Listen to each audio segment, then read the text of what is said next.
안녕하십니까 여러분, 반갑습니다. 태양항공사 공무원 기출문제를 강의하고 있는 김덕수 선생님입니다. 오늘 이번 시간에는 고조선 얘기를 해봅시다. 고조선하고 여러 나라의 성장, 굉장히 의외로 문제 많이 나오는 단원이고 고조선 얘기들은 굉장히 중요하죠. 그래서 저랑 함께 이 파트를 진행을 해보도록 하겠습니다. 자, 문제를 보실까요? 자, 첫 번째 문제입니다. 다음 자료에서 설명하는 나라의 사실로 옳지 않은 것, 이렇게 해석이 나왔는데 여기 보시면 자, 여기 첫 번째, 서로 죽이면 그때 죽인다. 죽이면 죽인다. 그 다음에 상하게 하면 곡식으로 배상하게 한다. 도둑질하는 남자는 노비로 삼는다. 요 세 가지 구조를 통해서 우리가 이걸 뭐로 할 수 있냐면 고조선의 8조금법, 뭐 상관없습니다. 8조법 이렇게 알고 계시죠? 이런 법이라고 이해하시면 되겠습니다. 그러니까 원래 고조선의 8조법은 원래 총 8개 조항이지만 한서지리지에 이 8조법의 내용이 한서지리지에 나와 있는데 한서지리지에는 총 3개 조항만 남아있죠. 그게 딱 여기가 되겠습니다. 그래서 나머지 뒷부분은 한서지리지에 나와 있는 내용이 8조법의 내용이 아니라 고조선의 사회상을 설명하는 내용이죠. 그러니까 요 책에 보시면 다음 자료에서 설명하는 나라니까요. 8조법이 나오는 나라는 고조선이고 이거는 삼국사기에 나온 게 아니라 삼국유사에 나와 있는 거죠. 요임금계가 건설된 거 맞고, 그 다음에 건국사실이 당연하겠지만 제왕운기에 기록이 돼 있고요. 제왕운기 말고 예를 들면 응제시주라든가 아니면은 우리가 세종실록 지리지라든가 아니면 동국통감 같은데 전부 다 수록이 돼 있으니까 이것도 체크를 해 주십시다. 그 다음에 사람의 생명과 사유재산을 보호하는 사회다. 사유재산을 보호한다. 사람의 생명을 보호하는 사회라는 거는 죽이면 죽인다라는 구조에서 알 수 있죠. 그 다음에 곡식으로 배상하게 한다는 점에서 사유재산을 보호하는 사회고, 그 다음에 이 나라의 이름이 관자라는 책에 나오고 있다. 관자라는 책에 나온 게 고조선에 대한 최초의 기록입니다. 최초의 기록이고, 그러니까 BC 7세기쯤에 관자라는 책에 처음으로 나옵니다. 이거 우리 해설을 보시면 이해하실 수 있을 것 같아요. 자, 옳지 않은 거. 그래서 답은 1번입니다. 1번. 어렵지 않죠? 넘어갑시다. 고조선의 사회와 문화에 대한 설명으로 옳지 않은 겁니다. 고조선의 사회와 문화에 대한 설명으로 옳지 않은 거. 기본적으로 여기서 옳은 거네요. 옳은 거. 죄송합니다. 저기서 1번 보시면 단군은 재정일치의 지배자로, 이거 말은 맞죠? 원래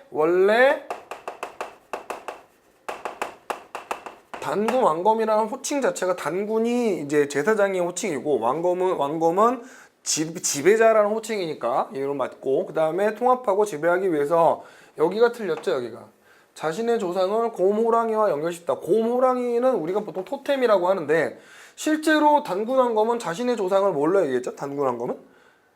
네, 자신의 조상을 환인과 그의 아들인 환웅이라고 했습니다. 환이라고 환웅은 천신이죠. 하늘의 신입니다. 하늘의 신, 보통 태양신으로 상징하는데 자신은 천신의 후예, 그리고 곰과 호랑이 부족은 이 부족으로 들어오기 위해서 고개를 숙이고 들어오는 복종하려는 세력으로 보죠. 복종하려는 세력으로 본다는 거. 그래서 자신의 조상을 곰과 호랑이로 연결시킨 건 아닙니다. 그 다음에 위만왕조의 고조선은 철기문화를 본격적으로 수용했다. 이만 맞는 말이고요. 철기문화를 수용했다는 건 맞는 얘기고, 고조선의 사회상은 8조금법 전체로 철기문화를 본격적으로 수용해. 네, 답이 2번이겠죠? 그죠? 맞는 말이고, 이 말이 맞는 말이고, 고조선의 사회상은 현재 전하는 8조금법 법조문 전체로, 법조문 전체가 남아있지는 않습니다. 방금 전에도 얘기했지만 한서지리지에 3개 조항이 남아있다는 거 아시면 되겠고, 고조선은 중개무역을 통해서 남쪽에 있는 진이라는 나라와 한나라 사이의 중개무역을 통해서 중국의 한나라와 우호 관계가 아니라 굉장히 적대적인 관계를 만들었죠. 나중에 결과적으로 이 한나라와의 적대 관계가 고조선이 멸망하게 되는 주요 원인으로 작용합니다. 그 다음에 고조선 시대 사회는 계급 분화가 이루어지지 못하고, 고조선 시대에는 기본적으로 우리가 청동기 시대죠. 청동기 시대는 뭐가 만들어지는 시대입니다. 계급이 만들어지는 시대. 따라서 계급 분화가 이루어지지 않은 사회는 우리가 일반적으로 신석기 시대까지를 얘기하죠. 그래서 이거는 틀린 얘기 되겠습니다. 그래서 답은 2번입니다. 넘어가겠습니다. 다음 중 단군 신화의 내용이 수록되어 있지 않은 거, 단군 신화의 내용이 수록되어 있지 않은 거는 어디냐면, 자, 답은 동명왕편입니다. 그러니까 삼국유사라든가 제왕운기, 응제시주, 세종실록 지리지, 그리고 뭐 아까 전에 잠깐 말씀드렸지만 동국통감이라든가 그다음에 동국통감이라든가 동국여지 승남,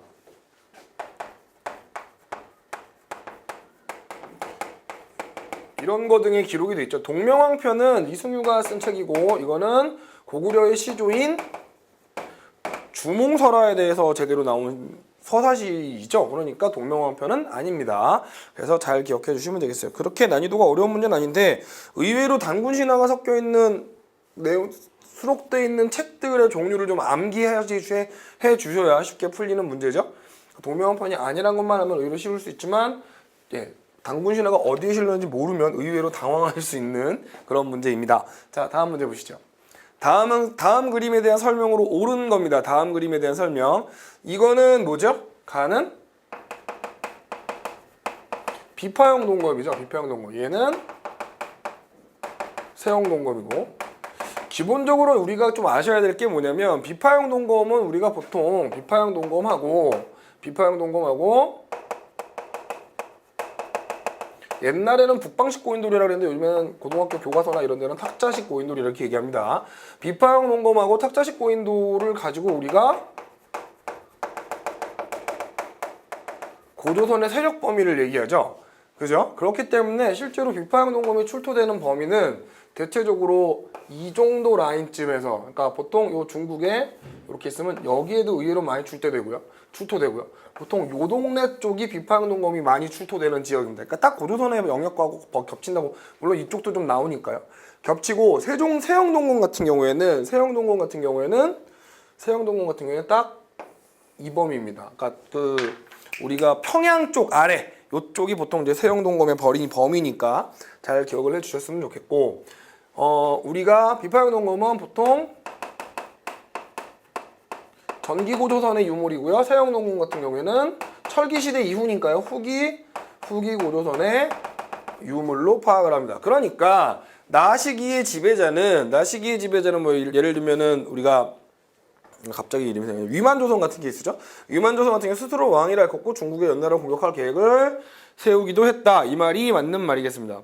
그러니까 보통 한 BC 4세기쯤 이때 스스로 왕위를 앓고 연나라를 공격하려고 했죠. 그 다음에 가시기의 사람들은 바닷가의 움집이나 빗살문, 이거 신석기 시대 유물이죠.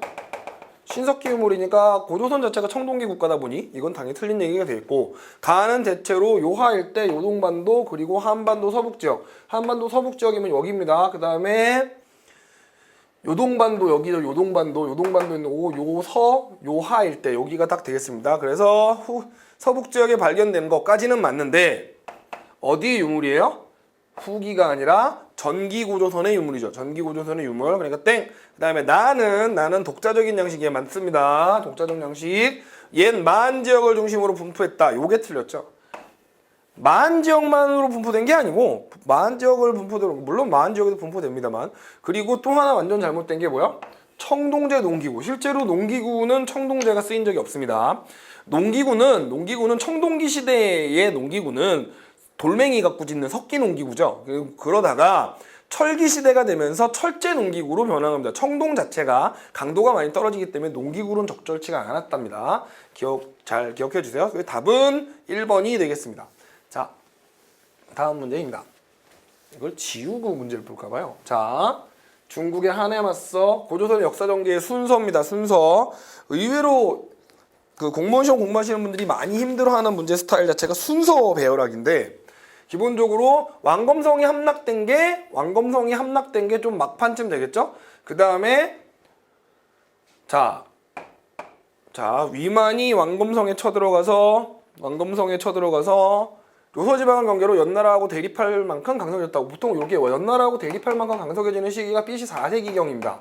BC 4세기경에 연나라하고 대립할 만큼 강성해졌다는 표현이 여러 문헌들에 나오고, 그 다음에 위만이 준왕을 몰아내는 게 BC 194년입니다. BC 194년에 위만이 몰아내고, 요 준왕은 그대로 남쪽으로 내려가서 진이라는 나라를 만들죠. 그 다음에 중국의 한나라와 대립하다 왕검성이 함락되는 게 BC 108년인가? 예, 108년입니다. 그 다음에 이거는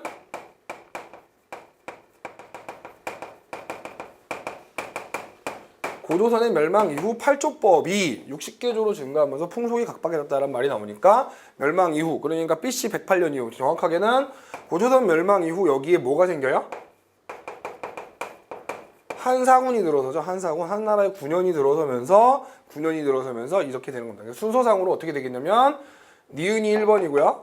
1번이고 그 다음에 2번, 3번, 4번 순서 되겠죠. 그러니까 답은 3번 되겠습니다.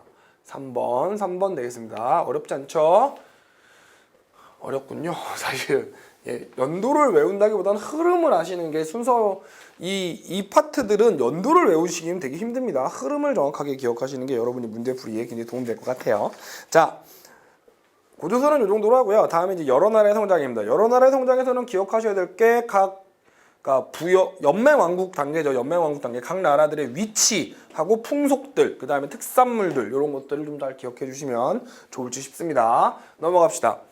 다음 서술 가운데 2006년 서울시 구급 문제인데, 다음 서술 가운데 적당하지 않은 거.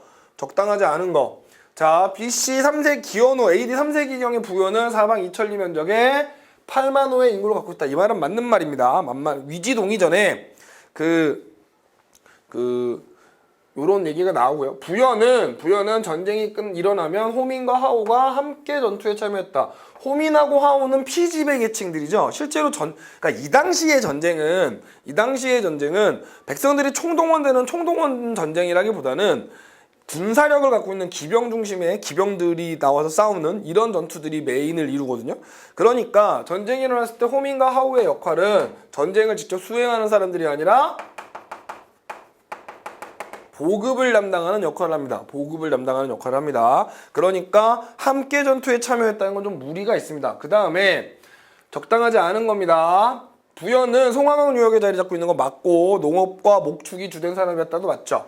그 다음에 부여에서는 살인자를 처하고 절도범에게는 12배를 배상토록 했다. 이거를 우리가 부여의 일책 12법 그러죠. 부여의 일책 12법은 되게 유명하니까 잘 기억합시다. 부여인들은 해마다 12월이 되면 영고라는 제천의식을 벌였다. 부여의 영고 12월이라는 걸 통해서 우리가 부여라는 나라가 무슨 사회 전통을 갖고 있구나, 수렵사회의 전통을 갖고 있구나를 우리가 또 판단할 수 있죠. 그래서 영고라는 제천의식을 벌였다. 부여, 고구려 이런 나라들의 제천의식 이름들은 당연히 기억을 하고 계셔야 됩니다. 부여의 영고, 그 다음에 고구려의 동맹, 예의 무천 이런 것들은 꼭 기억을 하셔야 됩니다. 자, 다음 문제 가보시죠. 초기 국가 부여에 대한 설명으로 옳지 않은 겁니다. 부여는요, 여러분 1세기 초에 이미 왕이라는 호칭을 사용해요. 연맹왕국 단계니까 왕권은 강하지 않지만 부여의 호칭에 1세기 초에 이미 왕이라는 호칭을 사용했고, 그 다음에 왕이 죽으면 순장을 하는 풍습은 부여의 풍습이 맞습니다. 부여의 풍습이 맞고, 그 다음에 남의 물건을 훔친 자는 노비로 삼았다. 물건을 훔치면 부여 같은 경우에는 잘못한 게 하나 있으면 얼마로 갚아라? 12배로 갚아라. 일책 12법 있죠. 물건을 훔친 자를 노비로 삼는 건 고조선의 8조법 내용이 되겠습니다. 그러니까 당연히 여기서는 틀린 얘기가 되겠죠. 투기가 심한 부인은 사형에 처했다. 거기 투기가 심한 부인은 사형에 처했다는 기록이 실제로 있어요. 실제로 무슨 관나 부인인가 하는 부인이 왕비하고 이렇게 싸우다가 부족끼리 파워 게임에 밀려가지고 투기가 심해서 사형에 처했다는 기록이 나옵니다. 자, 그 다음에 다음 문제로 가보시죠. 어렵진 않죠? 그러니까 이런 것들은 여러분 보시면서 그때 기억을 외워주시면 더 좋겠습니다. 자, 기억 니은의 괄호 안에 공통으로 들어갈 나라로 옳지 않은 거. 자, 시조의 성은 고씨. 기굴과 모양이 뛰어났고 기이했다. 7살에 의연함이 되고 스스로 활을 쏘아 백발백중 있다. 뭐뭐의 속어에 잘 활조를 써는 걸 부주몽이라고 했다. 이거 딱 주몽 얘기죠. 고구려의 시조인 주몽에 대한 설화입니다. 그 다음에 계로왕이 북위에 사신을 보내 말했다. 요 계로왕이 기억하실라나요? 장수왕한테 그 한성에서 죽은 그 왕이죠. 예. 계로왕. 이제 고구려와 더불어 우리는 고구려와 더불어 근원이 어디서 나왔다? 네, 고구려하고 백제는 둘 다 부여계입니다. 부여계. 간단하게 얘기하면 백제의 왕의 이름 자체가 부여씨라는 것도 되게 중요한 포인트고요. 그 다음에 나중에 백제 성왕이 밑에다가 수도를 옮기면서 국호를 남부여라고 바꾸는 것도 그런 의미이니까요. 답은 3번 부여입니다. 잘 기억해 주셨으면 좋겠습니다. 자, 이제 고구려 얘기를 해보죠. 고구려에서는 의외로 많이 쓰이는 표현 자체가 뭐냐면 잠깐만. 여기 부여하고 고구려가 같은 부여계라는 걸 고구려하고 백제가 같은 부여계라는 걸 나타내 주는 게 여러 가지가 있는데 첫 번째가 부여계라는 증거들입니다. 증거들. 첫 번째가 건국 설화를 보면 고구려 같은 경우에는 아예 주몽설화가 나오고요. 그죠? 백제 같은 경우에는 주몽의 아들인 온조죠. 온조가 건국 시조잖아요. 그죠? 그렇게 나오고. 그 다음에 두 번째로 무덤 형태. 고구려와 백제의 초기 무덤 형태가 똑같습니다.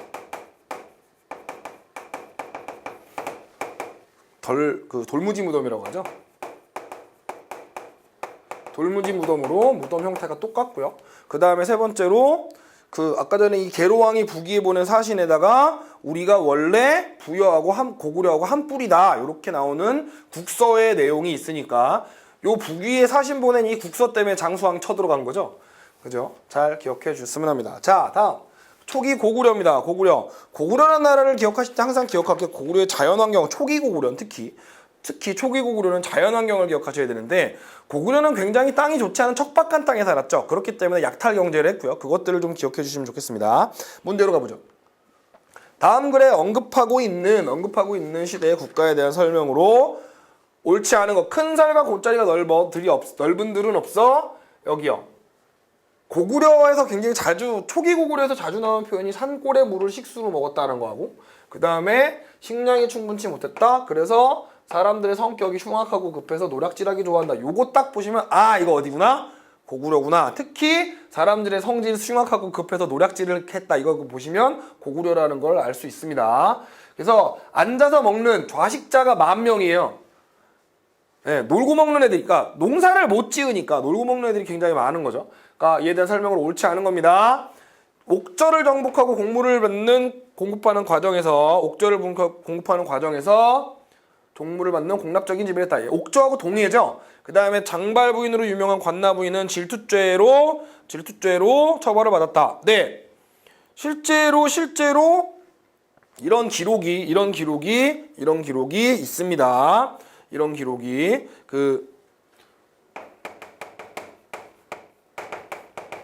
삼국사기에 보면 중천왕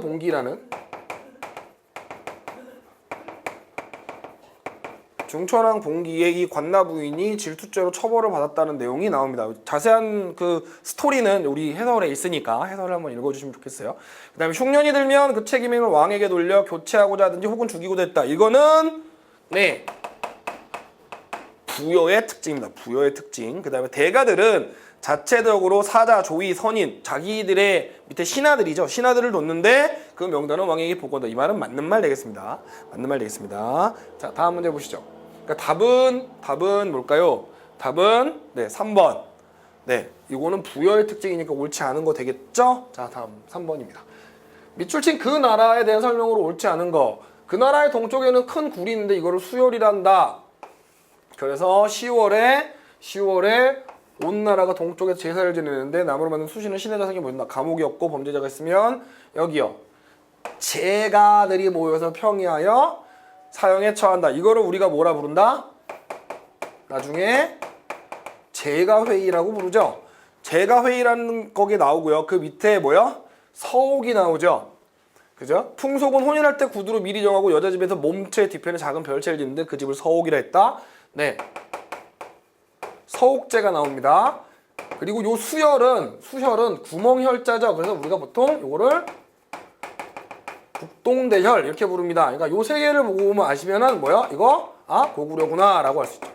그러니까 10월에 동맹이라는 제천 행사가 당연히 있는 건 맞고요. 그 다음에 집집마다 부경이라는 조그만 창고가 있는데 이 부경은 뭐한 거? 예, 약탈한 물자를 보관하는 창고죠, 창고. 돌을 쌓아 봉분을 만들고 그 주위에 송백을 심었다. 송백은 무덤을 지키는 나무, 그러니까 소나무들을 심은 겁니다. 소나무들을 심은 거고요. 그래서 이 돌을 쌓아 만든 봉분을 우리가 돌무지 무덤이라고 해요. 돌무지 초기 고분 같은 거니까. 육축의 이름을 관명으로 마가우가 저가 되어 있어요. 이거는 부여죠. 그죠? 육축의 이름을 마가우가 적어냈다. 이거는 역시 부여. 참고로 고구려 같은 경우에 뭐 소노부, 관노부 이런 부의 명칭이 있습니다. 자, 그러니까요. 요거는 부여니까. 그래서 이 마가우가 저가 구가까지 해서 이 네 개를 우리가 부여의 사출도 이렇게 부릅니다. 사출도 이렇게 부릅니다. 넘어갑시다. 답은 4번입니다. 자, 봅시다. 이제 옥저하고 동해 얘기를 해볼까요? 문제가 너무 많아서 조금씩 줄이려고 합니다. 자, 77번입니다. 옥저와 동해. 자, 다음과 같이 기록된 나라에 대한 설명으로 옳은 거. 토지를 미혹하여 어쩌고저쩌고 장사 지낼 때 큰 나무각을 만드는데 여기서 요거를 보시면 좋습니다. 사람이 죽으면 시체는 모두 감회장을 하되 형체만 덮을 만큼 묻었다가 가족이 다 죽은 다음에 뼈만 추려서 곽 속에 안치한다. 우리가 이거를 가족 공동묘 이렇게 얘기하는데 가족 공동묘를 쓰는 거는 옥저의 특징입니다. 옥저의 특징. 그러니까 거기 신지, 읍차 등의 지배자가 사람을 다스리고 신지, 읍차 나오면 이건 어디요?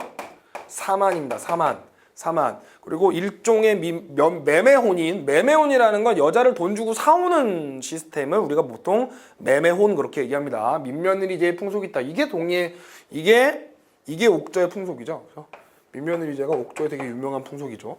특산물로 단궁이라는 활과 과하마, 반어피가 유명했다. 요거는 이제 단궁, 과하마, 반어피 특산물 제가 중요하다고 말씀드렸습니다. 이거는 동예의 특산물입니다. 단궁은 되게 조그만 활인데 되게 강도가 좋고 정확도가 좋았다 그래요.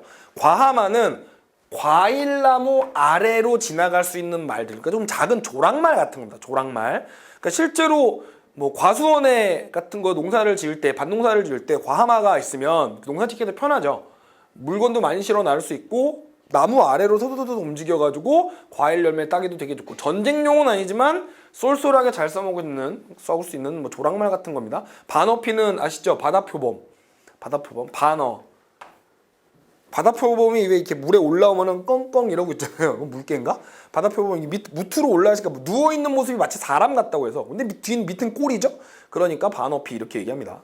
자, 반어피가 있습니다. 자, 그 다음에 그리고 남의 물건을 훔치면 물건값의 12배를 배상하게 하는 건 일책 12법. 어디의 특징입니까?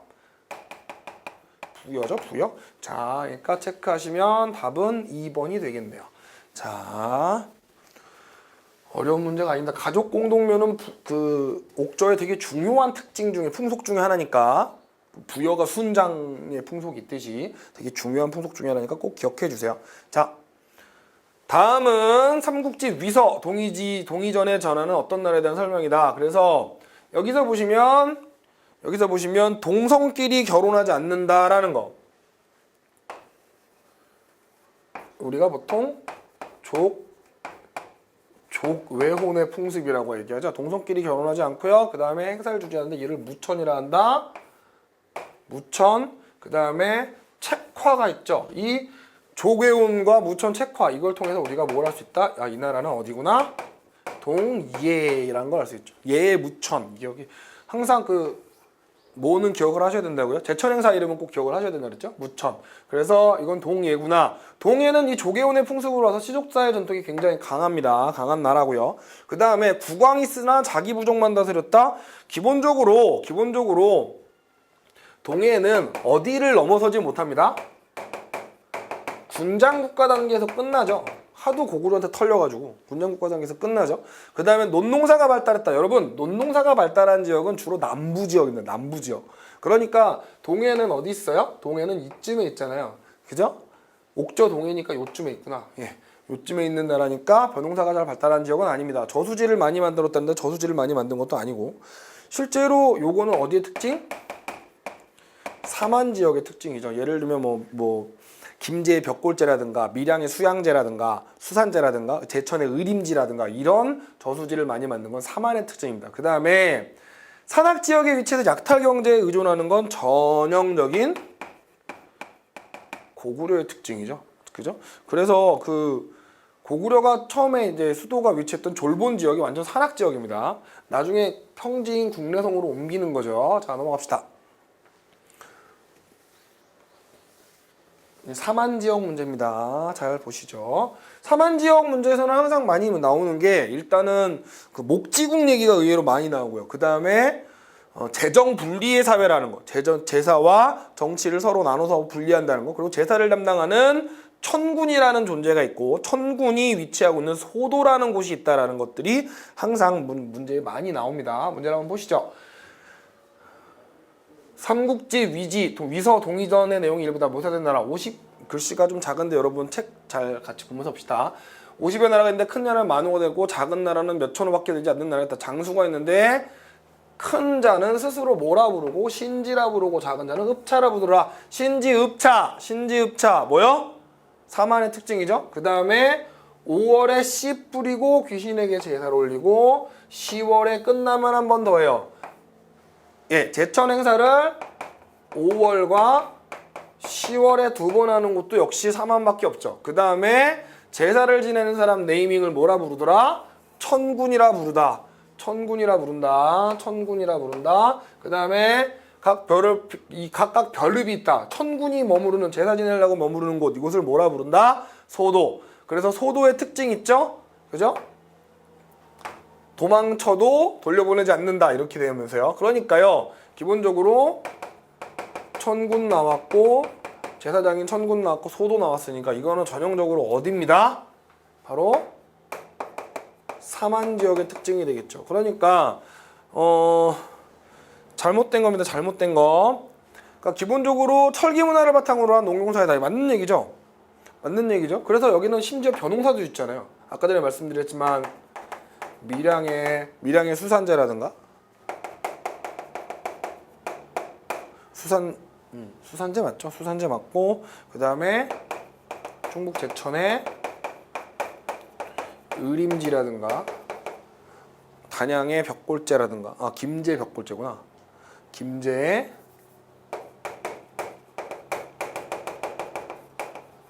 벽골제 같은 이런 저수지들이 요 사만시대 저수지로 유명한 저수지들입니다.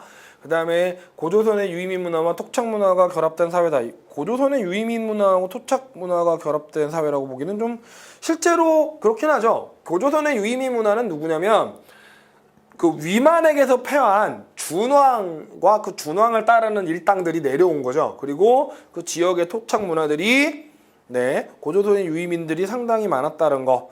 그리고 제사와 정치가 분리된 사회에 소도와 천군 보시면 알겠죠? 그 다음에 북부 지역에 비해서 정치적 발전이 있다. 이건 어쩔 수 없는 겁니다. 그러니까 중국으로부터 영향이 바다로 다이렉트로 들어온 게 아니라 대부분 다 어디를 넘어서 들어와요? 부여와 고조선을 넘어서 타들어오기 때문에 중국의 영향을 받는 게 다른 나라보다 늦죠. 그리고 당시에 중국이 굉장히 발전된 사회라는 걸 고려해 보시면 쉽게 이해하실 수 있습니다. 자, 그 다음에 주도 세력은 한강유역의 백제국이 아니라 백제국은 나중이고요. 목지국이라고 하는 나라가 사만을 주도했다 그러죠. 목지국이라는 나라가 사만을 주도했다고 합니다. 그래서 목지국의 왕이 진왕으로, 사만의 왕으로 추대되기도 했다. 이런 표현이 있습니다. 다음 문제 보시죠. 사만에 대한 다음 설명 중에 가장 옳게 짝지어진 거. 자, 일단 부전고원을 넘어서 옥저를 정복한 건 초기 고구려인데요. 이건 초기 고구려니까 일단 사만하고는 관계없죠? 그 다음에 세력이 큰 건 신지, 작은 건 읍차. 이게 맞는 말이고요. 그죠? 신지, 읍차. 신지, 읍차. 왕이 죽으면 껴먹거리와 함께 묻는, 같이 묻는 풍습이 있다. 함께 묻는 순장의 풍습이 있다. 어디요? 부여죠. 그 다음에 초가지구붕에 반음집이나 귀틀집이 달았고 5월과 10월에 요거서 포커스 5월과 10월에 제사를 지냈다. 어디요? 예, 사만이죠. 사만. 그죠? 그 다음에 천구는 신성지역 소도에서 네, 농경과 종교에 대한 의뢰를 주셨다. 이것도 맞는 얘기. 맞는 얘기. 중대한 범죄자는 제가웨이 어디요? 고구려요. 네, 사형에 처했고 그 가족을 노비로잡다. 상가 고추가 요것도 가들이죠. 가들. 즉 이것도 고구려의 특징입니다. 사자조의 선인들이 나오니까 이건 각각 개인 관리들이죠. 만약에 상가고 추가가 아니라 마가우가 적어있으면 이건 부여가 되겠습니다. 자, 그 답은 니은하고 리을하고 미음 되겠네요. 답이 어디 있죠? 1번이네요. 1번 잘 기억해 주셨으면 합니다. 자, 다음 문제 보시죠. 이제 보통 여러 나라는 통합형 문제들은 보통 지도 갖고 내는 문제가 많습니다. 보시죠. 다음 자료는 초기철기 시대 국가의 지도이다. 각 나라에 대한 설명으로 옳은 거. 자, 위치 좀 기억합시다. 순서대로는 부고, 옥, 동, 삼 요렇게 외우세요. 부고, 옥, 동, 삼. 부고, 옥, 동, 삼. 글씨 보이시나요? 네, 부고, 옥, 동, 삼. 여기가 어디고? 부여고. 글씨가 하얀색이라서 안 보이네요. 아이고. 네, A가 부여 지역이고 글씨가 까만색으로 써야 되나? 네, 여기가 화면이 안 보이시네요. 네, 여기다 써드릴게요. A가 부여고 위치 기억하셔야 됩니다. B가 고구려고 C가 옥저 D가 동예입니다. 그 다음에 마진변이죠. 마한 F가 변한 마한 진한 변한 예. G가 진한 되겠습니다. 이렇게 해서 기억을 해주셨으면 좋겠어요. 자, 부여니까요. 12월에 영고 맞죠? 12월에 영고 그죠? 부여의 영고 부여, 영고 얼마나 좋아요. 자, 그 다음에 송화강 일대로 중심으로 말, 주홍, 모피가 유행했다. 고구려의 특징인데 여기 보시면 말, 주홍, 모피가 유행한 말, 주홍, 모피는 부여의 특산물입니다. 부여의 특산물이고 매년 10월에 시 무천이라는 행사했다. 무천은 어디예요? 동예죠. 그러니까 D구요. 반음집이나 귀틀집에 들어갔다 조직을 통해 둘의 조직을 통해 공동 조직 작업을 한 건 요거는 네, 사만 지역의 공통적인 특징이죠. EGF의 특징이라고 볼 수는 없습니다. 그 다음에 읍군 삼노라는 군장이 있고 크게 성장하지 못했다. 읍군 삼노가 있고 읍군 삼노는 옥저와 동예가 공이 나타나는 특징들입니다. 공이 나타나는 특징들. 지도 색깔을 하얀색으로 갖고 안 보이는 게 좀 슬프네요. 여러분 책에서 잘 보셨으면 좋겠습니다. 넘어갈게요. 다음은 삼국지 동이전에 기록된 어떤 나라에 대한 기록입니다. 여기서 설명으로 옳은 거. 그래서 토지는 오곡에 알맞고 동이 지역 중에 가장 넓고 평탄한 곳이다. 요거는 부여고요. 항상 말씀드렸지만 사람의 성품이 흉악하고 노략질하기 좋아한다고 나오면 뭐예요? 이거는 고구려입니다. 고구려 땅은 원래 살기가 힘든 땅이죠. 그러니까 가는 추수감사적인 동맹, 이거는 나죠. 이거는 고구려의 특징이고 나는 자신의 생활권을 침해하면 소나 말로 변상하겠다. 자신의 생활권을 침해하면 소나 말로 변상하게 하는 제도를 우리가 책화라고 합니다. 책화라고 하는데 이거는 부족 사회의 전통을 나타내는 제도죠. 그래서 책화라고 하는데 이건 동해의 풍습이고요. 그 다음에 가는 물건 훔쳤을 때 값을 12배로 일책 12법 맞죠? 부여의 일책 12법. 그 다음에 가족이 죽으면 시체를 가매장했다가 가족 공동묘도 역시 어디의 특징? 가족 공동묘는 어디의 특징입니까? 옥저의 특징이죠. 옥저의 특징입니다. 가와 나는 모두 연맹왕국 단계에서 멸망했다. 고구려는 나중에 가죠. 고대왕국까지. 부여가 연맹왕국 단계에서 멸망한 거죠. 그러니까 틀렸습니다. 답은 그래서 3번이 되겠네요. 3번이 되겠네요. 자, 다음 문제 가봅시다. 이 여러분들에게 빠른 시간 안에 좀 최대한 많은 문제를 풀리려고 하다 보니까 좀 중간에 좀 재밌는 얘기라든가 뭐 이런 스토리 같은 걸 거의 못하고 바로 문제로 가는 거 좀 양해를 미리 구하겠습니다. 자, 다음 보기 중 같은 나라에 대한 설명으로 묶인 거래요. 자, 가늠한 자와 투기한 심한 부인을 사형에 처하는 엄격한 법이 있었다. 그 다음에 경계를 침범해서 가축이나 노비로 변상하는 거 아까 전에 말씀드렸지만 요거 책화죠. 책화고요. 사형에 가늠한 자가 투기가 심한 부인을 사형에 처하면 엄격한 법. 이거를 우리가 보통 사조목이라고 하는데 이 사조목은 부여의 법이죠. 그 다음에 전쟁이 일어났을 때 소를 죽여서 그 굽으로 점을 치는 거 이거를 우리가 우제점법 이렇게 얘기하는데 이 두 개가 어디 거예요? 이게 두 개가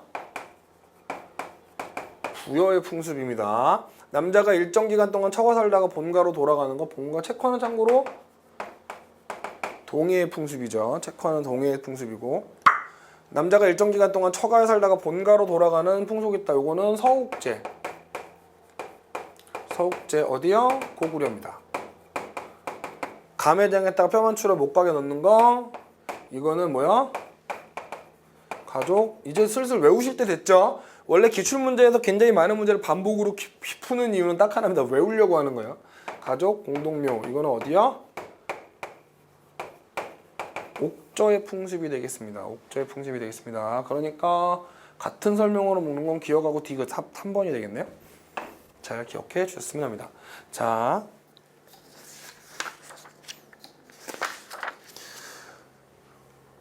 여기까지 해서 우리 그 고조선하고 여러 나라의 성장에 대해서 한 18문제 정도 풀어봤는데요. 18문제 정도 풀어봤는데 이쪽에서는 겹치는 문제들이 당연히 우리 문제집이 많고요. 나오는 내용들도 다 비슷비슷합니다. 여러분들 너무 고민하지 마시고 문제를 보면서 반복해서 암기하실 건 암기하시고 이해하실 건 특히 순서 배열 같은 경우에는 암기보다는 흐름을 이해하시는 게 더 외우기가 편합니다. 수고하셨고요. 다음 시간부터 고대왕국 본격적으로 고구려 백제 신라 얘기가 들어가겠습니다. 다음 시간에 뵙죠.